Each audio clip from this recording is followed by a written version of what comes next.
ਅੱਜ ਸਿੱਧੀ ਤੌਰ ਤੇ ਜਿਹੜੀ ਮੈਂ ਕਰਨ ਜਾ ਰਿਹਾ ਇਹ ਸਾਡੇ ਦੇਸ਼ ਦੇ ਪ੍ਰਧਾਨ ਮੰਤਰੀ ਸਾਹਿਬ ਨੂੰ ਇੱਕ ਰੇਟ ਹੋਣਾ ਚਾਹੀਦਾ ਸਾਰਿਆਂ ਵਾਸਤੇ। ਤਾਂ ਦੋ ਰੇਟ ਕਿਉਂ ਵੈਕਸੀਨੇਸ਼ਨ ਦੇ ਹੋ ਰਹੇ?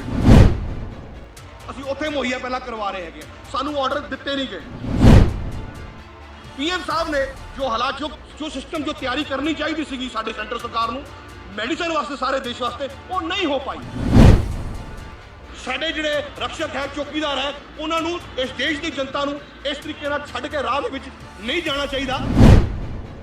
ਡੀਐਮਸੀ ਦੇ ਵਿੱਚ 50,000 ਇੰਜੈਕਸ਼ਨ ਆ ਰਿਹਾ, ਐਸਪੀਐਸ ਦੇ ਵਿੱਚ 20,000 ਇੰਜੈਕਸ਼ਨ ਆ ਰਿਹਾ। ਮੇਰੇ ਖਿਆਲ ਨਾਲ 50,000 ਇੰਜੈਕਸ਼ਨ ਅੱਜ ਤੱਕ ਕਿਸੇ ਵੀ ਦਿਨ ਸਰਕਾਰ ਨੂੰ ਨਹੀਂ ਆਇਆ ਹੋਏਗਾ। ਸੋ ਮੇਰੀ ਬੇਨਤੀ ਹੈ ਸਾਡੇ ਪੀਐਮ ਸਾਹਿਬ ਨੂੰ, ਸਾਡੇ ਦੇਸ਼ ਦੇ ਚੌਕੀਦਾਰ ਸਾਹਿਬ ਨੂੰ ਕਿ ਉਹਨਾਂ ਨੂੰ ਉਹ ਕਦਮ ਉਠਾਣੇ ਪੈਣਗੇ, ਕਿਉਂਕਿ ਸਿਰਫ ਸੈਂਟਰ ਸਰਕਾਰ ਜਿਹੜਾ ਪੀਐਮ ਹੈ, ਸਾਰੇ ਦੇਸ਼ ਦਾ ਪੀਐਮ ਹੈ।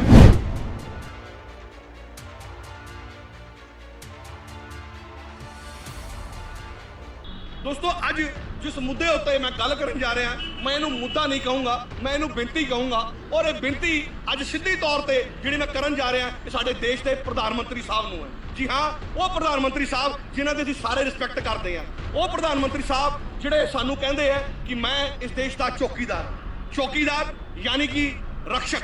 ਜੀ ਹਾਂ, ਅੱਜ ਜ਼ਰੂਰਤ ਹੈ 125 ਕਰੋੜ ਦੀ ਜ਼ਿਆਦਾ ਆਬਾਦੀ ਵਾਲੇ ਇਸ ਦੇਸ਼ ਨੂੰ, ਸਾਡੇ ਪੰਜਾਬ ਨੂੰ, ਖਾਸ ਕਰ ਮੈਂ ਕਹੂੰਗਾ ਲੁਧਿਆਣੇ ਸ਼ਹਿਰ ਨੂੰ, ਉਹਨਾਂ ਦੇ ਉਸ ਆਵਾਜ਼ ਦੀ ਅੱਜ ਜ਼ਰੂਰਤ ਹੈ। ਸਾਨੂੰ ਸਾਰੇ ਦੇਸ਼ ਨੂੰ ਸਭ ਤੋਂ ਪਹਿਲੇ ਅੱਜ ਜ਼ਿੰਦਗੀਆਂ ਬਚਾਉਣ ਵਾਸਤੇ ਵੈਕਸੀਨੇਸ਼ਨ ਦੀ। ਜੀ ਹਾਂ, ਉਹ ਵੈਕਸੀਨੇਸ਼ਨ ਜਿਹੜੀ ਘਟਦੀ ਜਾ ਰਹੀ ਹੈ, ਜਿਹੜੀ ਆਉਣ ਵਾਲੇ ਟਾਈਮ ਦੇ ਵਿੱਚ ਲੋਕਾਂ ਨੂੰ ਸਮਝ ਨਹੀਂ ਆ ਰਿਹਾ ਕਿ ਉਹ ਵੈਕਸੀਨੇਸ਼ਨ ਲਵਾਉਣ ਤੇ ਕਿੱਥੋਂ ਲਵਾਉਣ, ਕਿਉਂਕਿ ਅੱਜ ਲੁਧਿਆਣੇ ਸ਼ਹਿਰ ਦੇ ਵਿੱਚ 5,000 ਵੈਕਸੀਨੇਸ਼ਨ ਪਹੁੰਚੀ ਹੈ। 53 ਸੈਂਟਰਾਂ ਦੇ ਵਿੱਚ ਉਹ ਵੈਕਸੀਨੇਸ਼ਨ ਲਗਾਈ ਜਾਏਗੀ। ਜੇ ਦੇਖਿਆ ਜਾਵੇ ਤਾਂ ਉਸ ਹਿਸਾਬ ਨਾਲ ਸਿਰਫ 100 ਵੈਕਸੀਨੇਸ਼ਨ ਹੀ ਸਾਰੇ ਸੈਂਟਰਾਂ ਤੇ ਪਹੁੰਚੀ ਹੈ। ਦੋਸਤੋ, ਲੁਧਿਆਣੇ ਸ਼ਹਿਰ ਦੀ ਆਬਾਦੀ ਮੇਰੇ ਖਿਆਲ ਨਾਲ 40 ਲੱਖ ਦੇ ਕਰੀਬ ਤਾਂ ਹੋਏਗੀ।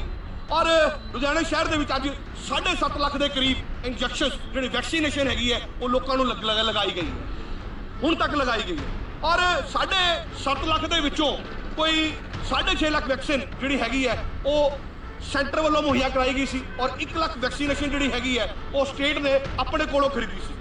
ਔਰ ਮੈਂ ਦੱਸਣਾ ਚਾਹੁੰਦਾ ਕਿ ਸਟੇਟ ਨੇ ਆਪਣੇ ਕੋਲੋਂ ਜਿਹੜੀ ਖਰੀਦੀ ਸੀ ਉਹ ਲਗਭਗ 300 ਰੁਪਏ ਦੇ ਹਿਸਾਬ ਦੇ ਨਾਲ ਖਰੀਦੀ ਸੀ। ਸਟੇਟ ਉਹ ਦਵਾਈ ਫ੍ਰੀ ਆਫ ਕਾਸਟ ਪੰਜਾਬ ਦੇ ਵਿੱਚ ਮੁਹੱਈਆ ਕਰਵਾ ਰਹੀ ਸੀ, ਔਰ ਪ੍ਰਾਈਵੇਟ ਹਸਪਤਾਲਾਂ ਨੂੰ ਪਹਿਲਾਂ 150 ਰੁਪਏ ਦੇ ਹਿਸਾਬ ਨਾਲ ਦਿੱਤੀ ਜਾ ਰਹੀ ਸੀ, ਔਰ ਉਹ 250 ਰੁਪਏ ਦੇ ਹਿਸਾਬ ਨਾਲ ਲਗਾਏ ਜਾ ਰਹੇ ਸੀ। ਲੇਕਿਨ ਮਜ਼ੇਦਾਰ ਗੱਲ ਇਹ ਹੋਈ ਕਿ ਪਿੱਛੇ ਸ਼ਾਰਟੇਜ ਹੋ ਗਈ, ਕਹਿੰਦੇ ਇਹ ਵੈਕਸੀਨੇਸ਼ਨ ਦੀ ਸ਼ਾਰਟੇਜ ਹੋ ਗਈ। ਮੈਂ ਦੱਸਣਾ ਚਾਹੂੰਗਾ, ਇਹੀ ਗੱਲ ਮੁੱਦਾ ਅਸਲ ਹੈ ਤੁਹਾਡੇ ਨਾਲ ਕਲੀਅਰ ਕਰਨ ਵਾਲਾ, ਕਿ ਜਦ ਕਹਿੰਦੇ ਆ ਕਿ 1 ਕੰਟਰੀ 1 ਰੇਟ, ਜੀ ਹਾਂ ਇਹੀ ਹੋਣਾ ਚਾਹੀਦਾ ਨਾ, 1 ਕੰਟਰੀ 1 ਰੇਟ, ਇੱਕ ਰੇਟ ਹੋਣਾ ਚਾਹੀਦਾ ਸਾਰਿਆਂ ਵਾਸਤੇ। ਤਾਂ ਦੋ ਰੇਟ ਕਿਉਂ ਵੈਕਸੀਨੇਸ਼ਨ ਦੇ ਹੋ ਰਹੇ, ਆਖਿਰ ਕੀ ਕਾਰਨ? ਸੋ ਮੈਂ ਉਹੀ ਤੁਹਾਡੇ ਨਾਲ ਸ਼ੇਅਰ ਕਰਨਾ ਚਾਹੁੰਦਾ ਵਾਂ। ਦੇਖੋ, ਕਿਹਾ ਜਾਂਦਾ ਕਿ ਸਾਡੇ ਭਾਰਤ ਦੇ ਵਿੱਚ 2 ਕੰਪਨੀਆਂ ਇਸ ਟਾਈਮ ਵੈਕਸੀਨੇਸ਼ਨ ਬਣਾ ਰਹੀਆਂ। ਪਹਿਲੀ ਬਣਾ ਰਹੀ ਹੈ ਕੋਵਿਡਸ਼ੀਲਡ। ਜੀ ਹਾਂ, ਕੋਵਿਡਸ਼ੀਲਡ ਨਾਮਕ ਕੰਪਨੀ ਜਿਹੜੀ SII ਦੇ under Covishield vaccination, serum institute of India ਦੇ ਅੰਡਰ ਵੈਕਸੀਨੇਸ਼ਨ ਬਣਾ ਰਹੀ ਹੈਗੀ ਹੈ।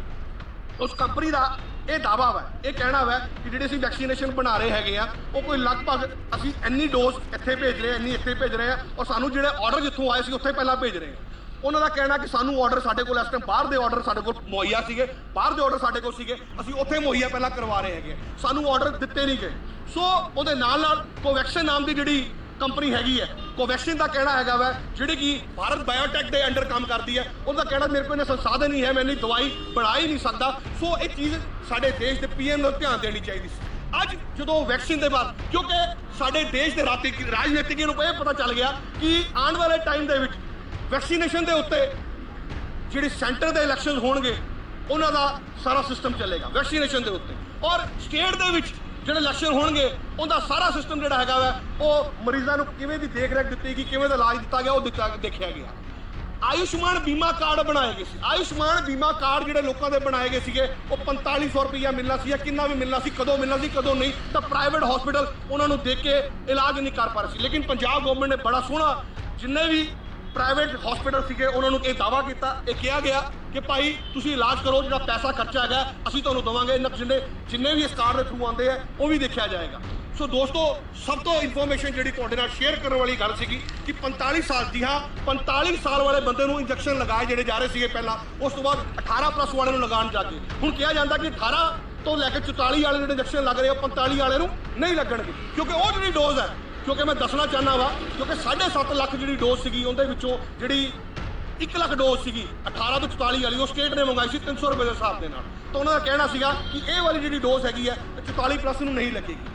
ਔਰ ਅੱਜ ਹਾਲਾਤ ਇਹ ਹੈ ਕਿ PM ਸਾਹਿਬ ਨੇ ਜੋ ਹਾਲਾਤ ਜੋ ਸਿਸਟਮ ਜੋ ਤਿਆਰੀ ਕਰਨੀ ਚਾਹੀਦੀ ਸੀਗੀ ਸਾਡੇ ਸੈਂਟਰ ਸਰਕਾਰ ਨੂੰ ਮੈਡੀਸਨ ਵਾਸਤੇ ਸਾਰੇ ਦੇਸ਼ ਵਾਸਤੇ, ਉਹ ਨਹੀਂ ਹੋ ਪਾਈ, ਉਹ ਕਿਤੇ ਨਾ ਕਿਤੇ ਉਹਦੇ 'ਚ ਕਮੀ ਰਹਿ ਗਈ। ਸੋ ਅੱਜ ਕਿਹਾ ਜਾਂਦਾ ਹੋਇਆ ਅਲੱਗ-ਅਲੱਗ ਸਟੇਟਾਂ ਨੂੰ ਕਿ ਤੁਸੀਂ ਆਪਣਾ ਆਪ ਦੇਖੋ, ਆਪਣਾ ਇੰਤਜ਼ਾਮ ਆਪ ਕਰੋ।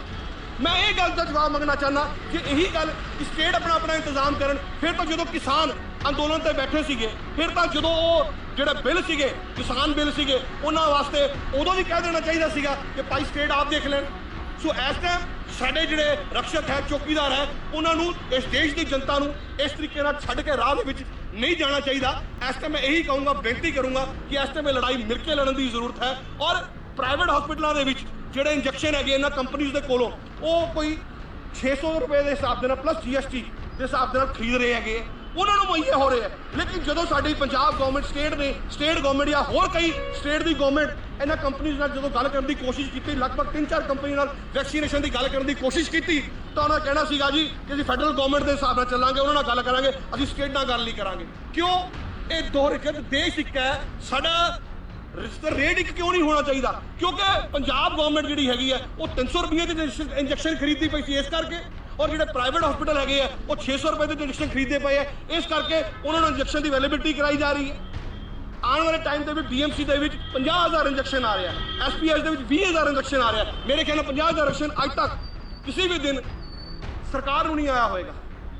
ਸੋ ਦੋਸਤੋ, ਇਸ ਟਾਈਮ ਜਿਹੜੀ ਜ਼ਰੂਰਤ ਹੈਗੀ ਹੈ, ਚਾਹੇ ਸੈਂਟਰ ਹੈ ਚਾਹੇ ਪੰਜਾਬ ਹੈ, ਸਭ ਨੂੰ ਮਿਲ ਕੇ ਲੜਨ ਦੀ ਜ਼ਰੂਰਤ ਹੈ। ਉਹਦੇ ਨਾਲ ਨਾਲ ਆਉਣ ਵਾਲੇ ਅੱਜ ਦੇਸ਼ ਦੇ ਹਰ ਇੱਕ ਆਦਮੀ ਨੂੰ, ਪੰਜਾਬ ਦੇ ਹਰ ਇੱਕ ਆਦਮੀ ਨੂੰ, ਲੁਧਿਆਣੇ ਦੇ ਹਰ ਇੱਕ ਆਦਮੀ ਨੂੰ ਅਗਰ ਸਭ ਤੋਂ ਪਹਿਲੇ ਕਿਸੇ ਚੀਜ਼ ਦੀ ਜ਼ਰੂਰਤ ਹੈ ਤਾਂ ਉਹ ਹੈ ਵੈਕਸੀਨੇਸ਼ਨ। ਮੈਂ ਦੱਸਣਾ ਚਾਹੂੰਗਾ ਕਿ ਸਾਡੇ ਲੁਧਿਆਣੇ ਸ਼ਹਿਰ ਦੀ ਜੇ ਆਬਾਦੀ 40 ਲੱਖ ਦੇ ਕਰੀਬ ਹੋਏਗੀ ਤਾਂ ਮੈਂ ਦੱਸਣਾ ਚਾਹੂੰਗਾ ਕਿ ਹੁਣ ਤੱਕ ਕੋਈ 7.5 ਲੱਖ ਲੋਕਾਂ ਨੂੰ ਹਾਲੇ ਤੱਕ ਇੰਜੈਕਸ਼ਨ ਲੱਗੇ ਹੈ, ਜਿਹਦੇ ਵਿੱਚੋਂ 7.5 ਲੱਖ ਲੋਕਾਂ ਨੂੰ ਇੰਜੈਕਸ਼ਨ ਲੱਗਣ ਦਾ ਮਤਲਬ ਹੈਗਾ ਵਾ ਕਿ ਨੀਅਰ ਅਬਾਊਟ 10% ਆਬਾਦੀ ਨੂੰ ਵੀ ਇੰਜੈਕਸ਼ਨ ਵੈਕਸੀਨੇਸ਼ਨ ਹਾਲੇ ਤੱਕ ਨਹੀਂ ਪ੍ਰੋਵਾਈਡ ਹੋਈ। ਔਰ ਹਲੇ ਪਹਿਲੀ ਡੋਜ਼ ਦੀ ਗੱਲ ਹੈ, ਹਲੇ ਆਪਾਂ ਪਹਿਲੀ ਡੋਜ਼ ਤੇ ਖੜੇ ਆ, ਦੂਜੀ ਡੋਜ਼ ਦੀ ਵਾਰੀ ਤਾਂ ਹਲੇ ਆਈ ਨਹੀਂ।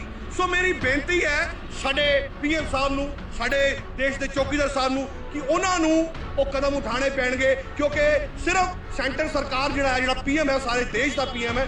ਅੱਜ ਜ਼ਰੂਰਤ ਹੈ ਸਾਡੇ ਪੰਜਾਬ ਨੂੰ, ਪੰਜਾਬ ਦੇ ਹਰ ਇੱਕ ਲੋਕ ਨੂੰ, ਕਿਉਂਕਿ ਇਹ ਲੜਾਈ ਅਗਰ ਜਿੱਤ ਸਕਦੇ ਆ ਤਾਂ ਚਾਹੇ ਸੈਂਟਰ ਹੋਵੇ, ਚਾਹੇ ਸਟੇਟ ਹੋਵੇ, ਚਾਹੇ ਆਮ ਆਦਮੀ ਹੋਵੇ, ਉਹ ਇੱਕਜੁੱਟ ਹੋ ਕੇ ਹੀ ਇਹ ਲੜਾਈ ਅਸੀਂ ਜਿੱਤ ਸਕਦੇ ਹਾਂ।